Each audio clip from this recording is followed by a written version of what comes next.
অভিনেত্ৰী আইমি বৰুৱাৰ এটি মনৰ কথা। ভাল পাবলৈ পাহৰি গৈছে তেওঁ। ভাল পাবলৈ পাহৰি গৈছোঁ। কিন্তু কাক ভাল পাবলৈ পাহৰি গৈছে তেওঁ? কিয় তেওঁ এনে সিদ্ধান্ত গ্ৰহণ কৰিছে? তেওঁৰ মনৰ কথাটি শুনিলে আপুনিও আচৰিত হৈ পৰিব।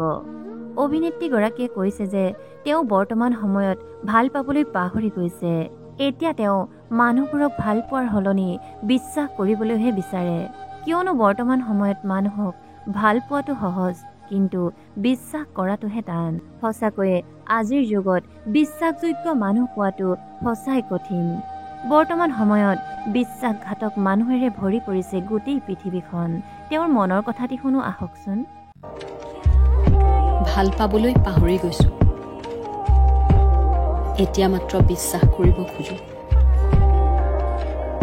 কাৰণ ভাল পাবলৈ তেনেই সহজ, কিন্তু বিশ্বাস কৰিবলৈ